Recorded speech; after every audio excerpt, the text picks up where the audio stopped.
시편 16편 1절로 4절 봉독 올립니다. 하나님이여 나를 지켜주소서. 내가 주께 피하나이다. 내가 여호와께 아뢰되 주는 나의 주시오니 주밖에는 나의 복이 없다 하였나이다. 땅에 있는 성도들은 존귀한 자들이니 나의 모든 즐거움이 그들에게 있도다. 다른 신에게 예물을 드리는 자는 괴로움이 더할 것이라. 나는 그들이 드리는 피의 전제를 드리지 아니하며 내 입술로 그 이름도 부르지 아니하리로다. 아멘. 아버지 하나님, 이 민족을 주께서 사랑하시고 붙잡으시고 축복하시사 풍성한 가을의 명절을, 추석 명절을 맞이하게 하여 주시사 하나님 옆에 나와서 예배케 하여 주셨사오니 감사함을 드리옵나이다. 하나님을 바르고 옳게 섬기는 이 민족이 되게 하시사 하나님의 기쁨 되게 하시고 하나님의 뜻을 마음껏 펼쳐 이룰 수 있는 이 민족이 되게 하시사 하나님의 사랑받고 하나님의 풍성한 축복을 받아 누리기에 부족함이 없는 이 민족으로 주께서 축복하여 주옵소서. 주께서 말씀하시옵소서. 주의 종연이 듣겠나이다.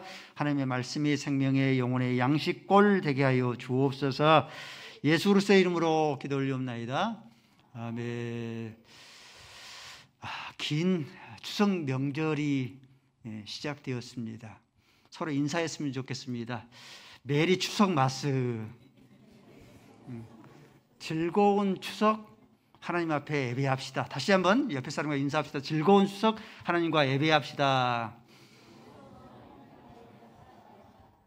예. 가족들이 만나면 항상 즐겁죠. 즐거운 명절 무슨 날인가 오늘 대해서 살펴보도록 하겠습니다. 구원 얻는 성도에게 있어서 한민족의 이런 추석과 명절이 우리에게 어떠한 의미가 있는가, 무슨 날인가에 대해서 살펴보도록 그렇게 하겠습니다. 먼저는 추석 명절은 하나님께 감사하고 추석 명절은 하나님께 예배드리는 날입니다. 유대인에게도 이스라엘 민족에게도 명절이 있었습니다. 7대 명절이 있어요.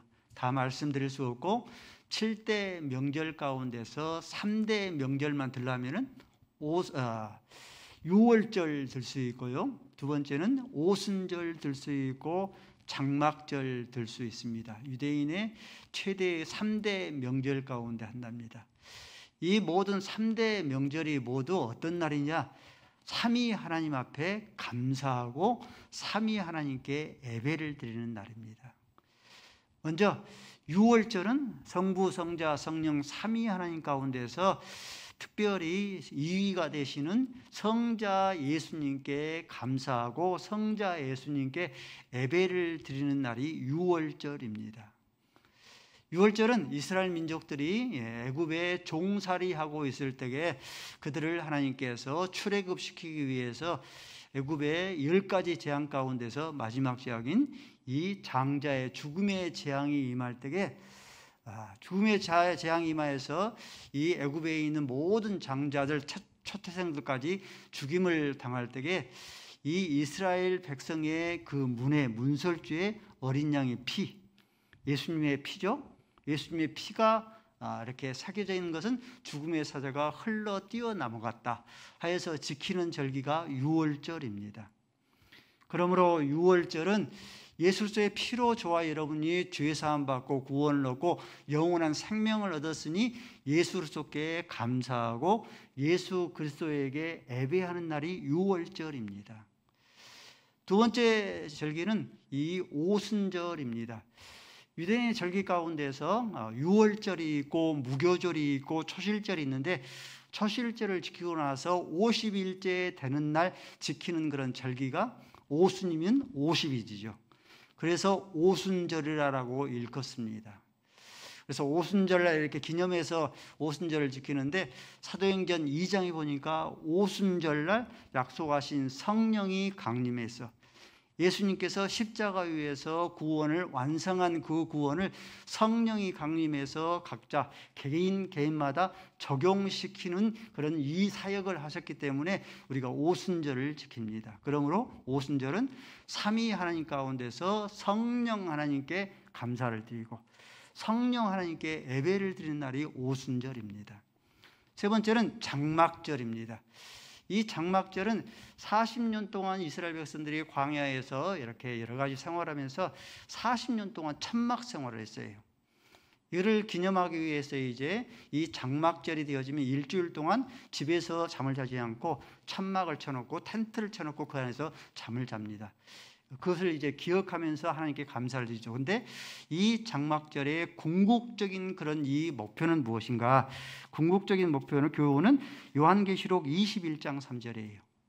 하나님의 장막이 우리와 함께 있으리니 그들은 하나님의 백성이 되고 하나님은 그들과 함께 하셨어. 하나님의 장막이 우리와 함께 펼쳐져서 영원한 그런 생명을 누릴 것을 기념하는 소망하는 이 절기가 장막절입니다.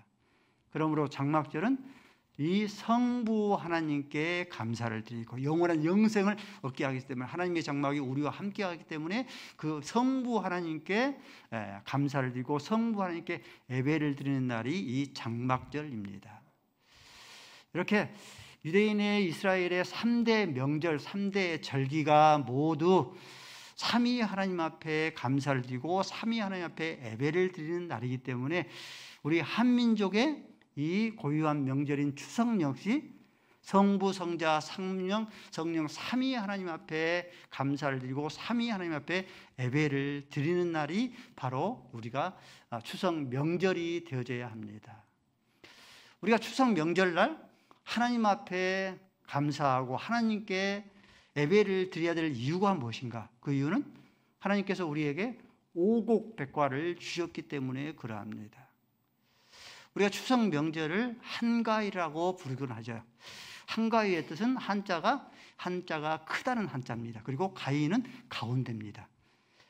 8월 가운데서 가장 큰 날이 한가위다, 추석 명절이다 하는 그런 의미예요. 그래서 한가위라고 부르는 그런 이유입니다. 여러분들 8월 가운데에서 이 추석 명절이 가장 큰 날인 그런 이유가 뭐겠습니까? 이 날이 이 오곡백화가 지천에 온갖 그런 과일들이 이렇게 하나님께서 우리에게 열매를 주셔서 우리로 하여금 누리게 하기 때문에 바로 한가위가 되어집니다. 제가 살고 있는 아파트 뒤쪽에가 등산로가 있습니다. 적지 않은 사람들이 아침 저녁으로 많은 사람들이 이렇게 등산로를 이렇게 오르고 내리고 하는데 많이 지나다니면은 밤나무가 굉장히 많은 것 같아요. 밤나무가 쥐밤입니다. 땅이 등산로에 떨어집니다. 그러면 오가는 사람들이 그 쥐밤을 많이 이렇게 주워 가는데 저희가 올라갔을 때도 계속해서 밤나무에서 쥐밤이 떨어져서 밤을 주머니에 가득 담고 내려오곤 했습니다. 그래서 그것을 내가 보면서 더도 말고 한가위만 같아라. 왜 우리의 선조들이 그렇게 노래를 했는지 실감을 했습니다. 여러분들, 이 오곡백화를 주신 분이 누구예요? 오곡백화를 주신 분이 하나님이십니다. 시편 67편 6절 말씀에 하나님께서 소산 오곡백화를 주셨다. 또 시편 87편 12절 말씀에 여호와께서 좋은 것을 주시리니 산물을 주셨다. 산물은 오곡백화를 하나님께서 주셨다. 조상신이 우리에게 오곡백화를 주셨으면 우리가 추석 명절날 조상님께 감사합니다. 오곡백화를 주셨으니 감사합니다. 오곡백화를 주셨으니 감사합니다 하고 제사를 드려야 하는데 그렇지 아니하고 하나님께서 오곡백화를 주셨으니 우리가 추석 명절날 하나님께 감사합니다. 하나님 앞에 예배를 드리는 날이 추석 명절이 되어져야 합니다. 하나님 앞에 예배를 드리지 않고 하나님 앞에 감사하지 아니하고 다른 신에게 제사를 드리면 멸망할 것이라. 다른 신에게 예물을 드리는 자는 괴로움을 당할 것이라 했습니다. 출애굽기 22장 20절 말씀에 여호와 외에 다른 신에게 조상 신에게 제사하는 자는 그를 멸할지니라. 오늘 본문에도 말씀하죠. 16장 4절 말씀에 다른 신에게 애물을 드리는 자는 괴로움을 당하게 될 것이다. 여러분들, 조상신이라는 것이 무엇입니까? 저와 여러분이 죽으면 조상신이 될 것인데 한 번 죽는 것은 정언이지요. 그 후에는 반드시 심판이 있을 뿐만 아니라 사람은 흙으로 왔으니 흙으로 돌아가죠. 티끌과 같은 존재가 조상신이죠. 그래서 이 티끌과 티끌에게 감사하고 티끌에게 제사하고 티끌에게 예배를 드리는 것, 그것이 조상신이죠. 그렇죠. 저와 여러분이 죽으면은 티끌과 같은 그런 존재가 될 것인데, 티끌과 같은 그런 존재가 한순간에 호련히 신적인 그런 존재가 돼서 우리 후손들에게 오곡백과를 나눠주고 생사하복, 이것을 쥐락펴락할 수 있는, 그런 쥐락펴락할 수 있는 신적인 그런 존재가 될 수 있겠습니까? 그렇죠? 저와 여러분 죽으면 언젠가는 이 조상신이 될 것인데 그럴 수 있겠어요? 그렇지 않지 않습니까? 사도 바울은 고린도전서 10장 29절 말씀에 이렇게 말씀해요. 이방 신에게 제사하는 것은 이것은 귀신에게 하는 것이다. 하나님께 하는 것이 아니니 너희가 귀신과 뭐 하기를? 교제하기를 원치 아니한다. 세상을 떠난 부모님과 부모님에게 효라는 그런 명분으로 이 조상신에게 제사를 드리는 것, 세상을 떠난 그런 이 부모에게 제사를 드리는 것은 이것은 이 부모를 공경하는 것이 아니라 이것은 귀신과 교제하는 것이 되어집니다. 차를 타고 지나가면서 묘지가 아주 멋지게 조성되어 있는 그 묘지를 보면 여러분들 어떤 생각을 하십니까? 멋지게 묘지가 펼쳐져 있으면 물론 그럴 수 있겠죠. 부모님이 살아계실 시절에 묘지를 조성한 것보다 더 많이 부모를 지극정성으로 섬길 수도 있겠죠.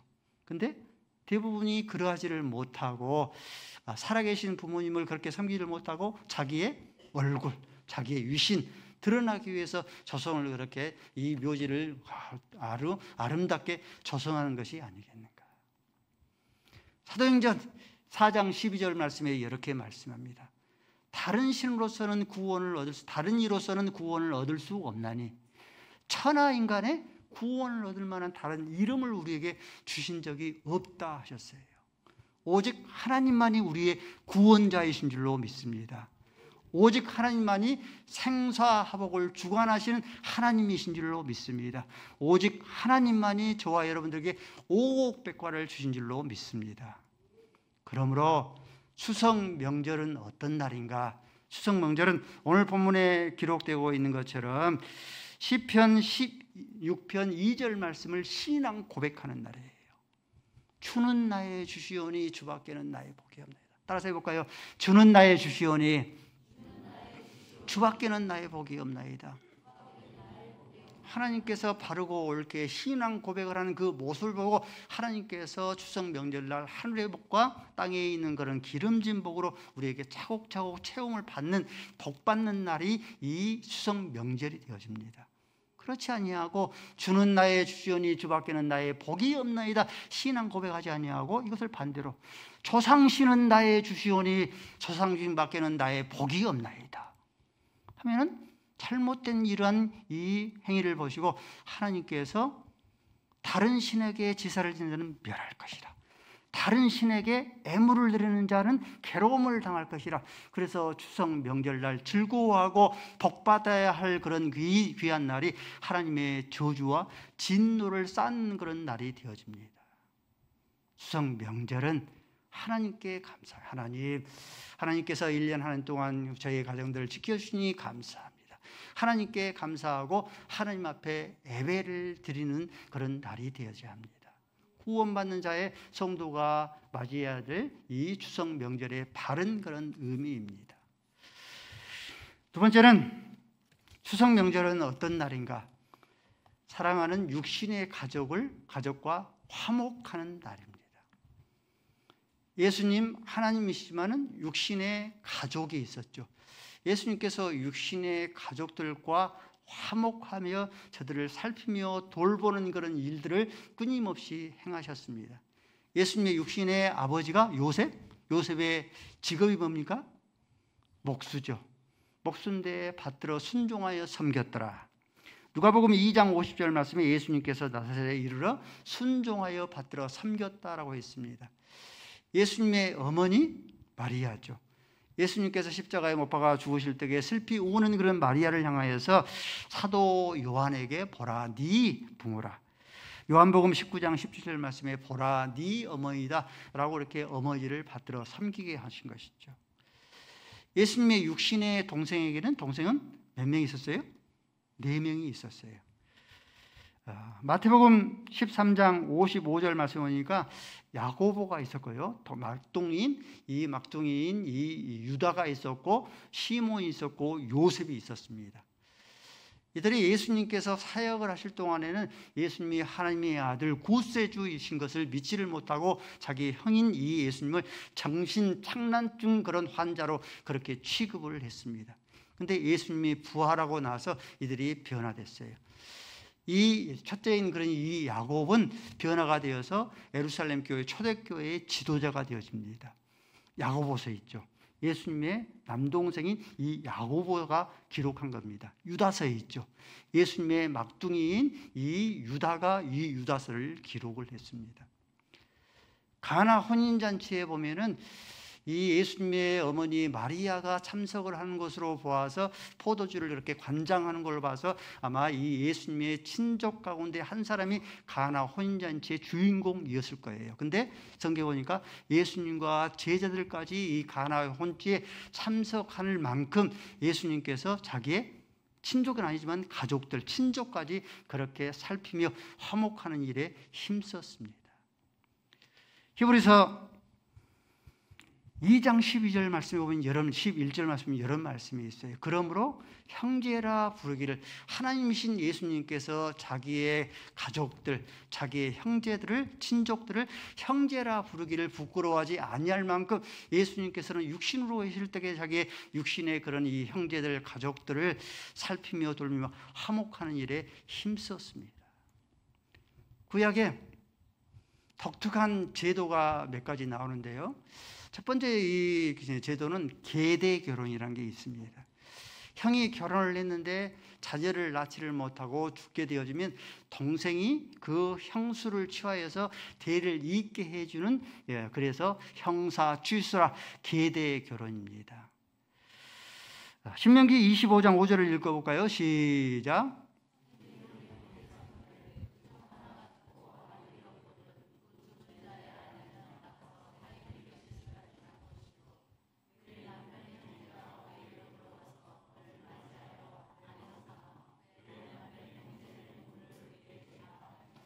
형사 취수, 계대 결혼입니다.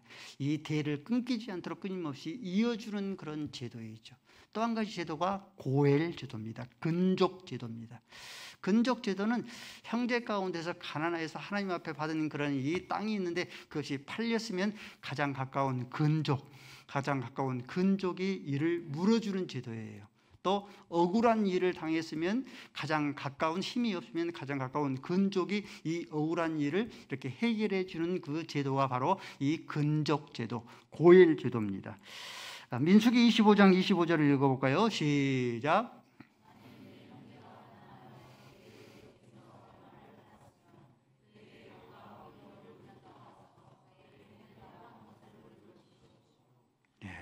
근족 제도, 고엘 제도입니다. 이 계대 결혼의 의무를 잘 감당한 사람이 보아스입니다. 엘리멜렉, 자기 형제 엘리멜렉이 결혼을 해서 죽게 되어졌는데 자녀가 없으니까 이 엘리멜렉의 아내인 이 룻을 아내로 삼아서 그의 생계를 잇게 하고 대를 잇게 해 줍니다. 이 사명을 잘 감당하죠. 또 아브라함이 이 고엘 제도, 근족 제도의 이 사명을 잘 감당하죠. 홀로단신입니다. 롯은 자기 아버지가 이제 화란에서 죽임을 당하거든요. 그래서 홀로단신 이 롯을 이 아브라함이 연합군이 쳐들어와서 롯을 포로로 끌려가고 재산을 빼앗아가니까 집에서 기르는 사병 318명을 데리고 뒤쫓아가서 롯을 구출하고 빼앗긴 재산을 같이 찾아서 롯에게 돌려줍니다. 근족 제도예요. 그렇죠? 이것이 고엘 제도죠.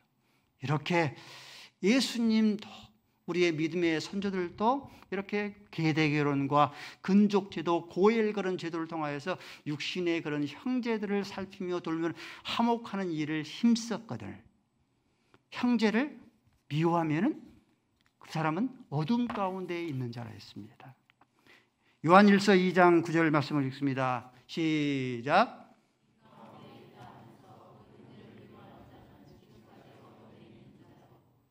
빛 가운데 있다 하면서 믿음의 형제가 됐든지 육신의 형제가 됐든지 형제를 미워하는 자는, 그 사람들은 여전히 어둠 가운데 있는 자다.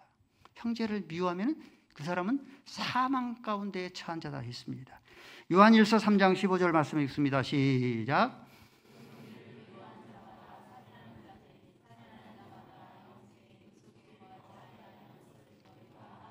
형제를 미워하는 자는 살인하는 자다. 살인하는 자는 그 속에 영생이 있지 아니한 줄을 너희가 알지를 못하느냐. 형제를 미워하는 자는 거짓말하는 자라 했습니다. 요한일서 4장 20절 말씀입니다. 시작.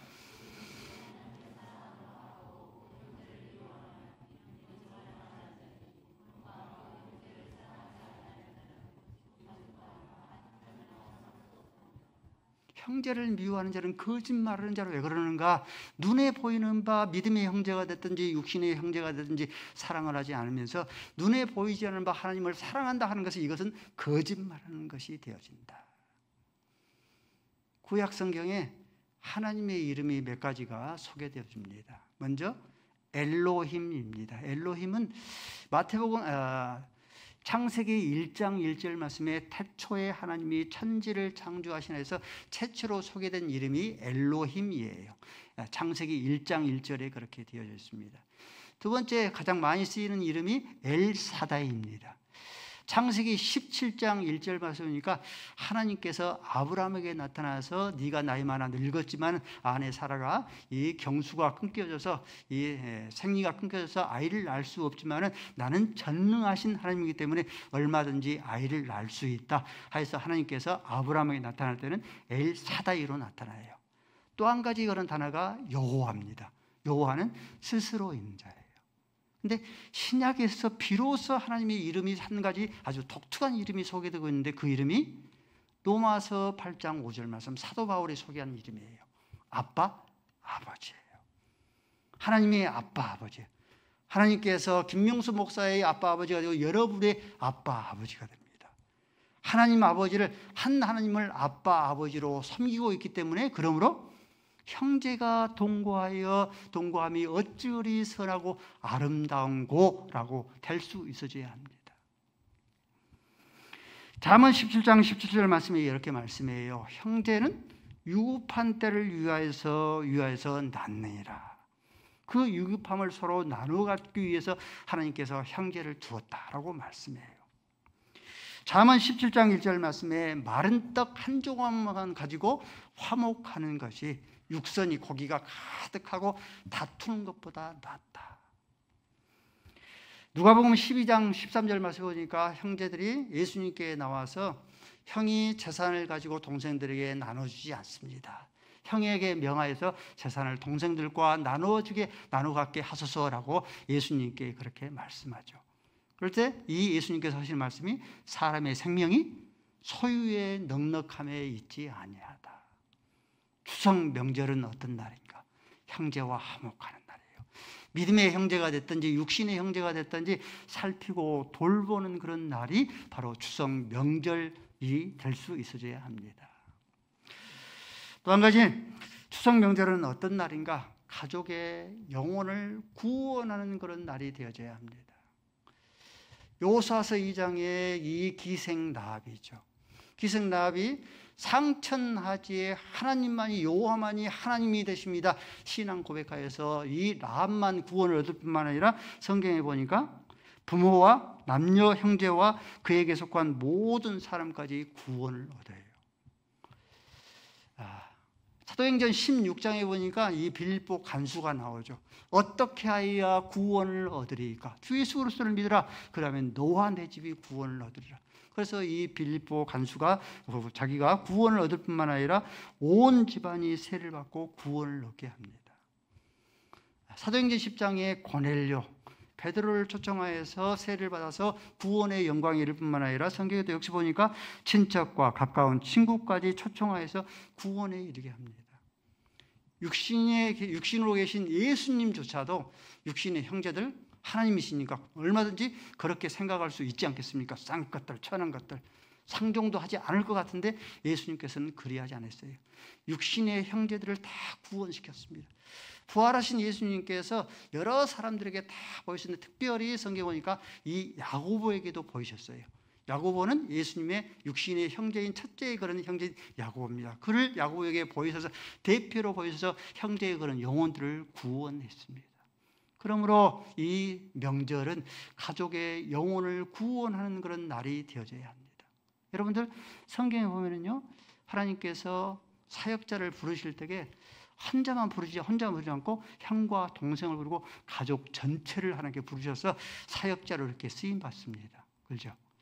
모세를 부르시고 모세의 형인 아론을 부르죠. 그래서 제사장으로 쓰임 받게 하죠. 예수님의 12 제자들 가운데에서 베드로를 부르시고 베드로의 동생 안드레를 불러요. 또 야고보를 부르고 야고보의 동생 사도 요한을 부릅니다. 마르다, 마리아, 나사로, 바나바, 생질, 마가 이렇게 가족을 부르죠. 어떤 의미입니까? 이 의미는 너희 안에 구원을 이루는 구원을 너희 안에 가둬두지 말고 너희 안에 머물게 하지를 말고 이 구원을 부모에게 흘러가도록 하라. 형제와 자모에게 이 구원을 흘러가도록 하라. 뿐만 아니라 가족과 친척들에게 이 구원을 흘러가도록 하라는 하나님의 그런 말씀의 그런 의도의 뜻입니다. 행복한 교회 2025년 하반기 사역의 두 사역, 중심적인 그런 두 가지 사역을 들려면은 다음 주에는 이제 우리 장로 선출 선거가 있습니다. 장로가 이제 장로님이 세워지면은 6개월 동안 훈련을 받고 이제 내년에 이제 노회에서 실시하는 노회 고시 시추를 합격을 하면은 이제 내년 한 5월 정도에 장로 임직식과 함께 우리 김청호 장로님 은퇴식과 함께 이렇게 행사를 치르려고 하고 있습니다. 또 한 가지 중심적인 그런 사역을 들으려면은 11월 22일은 총동원 전도주일입니다. 영혼 구원이에요. 영혼 구원은 교회의 존재와 이후의 목적입니다. 각 기관의 존재와 이후의 그런 목적이에요.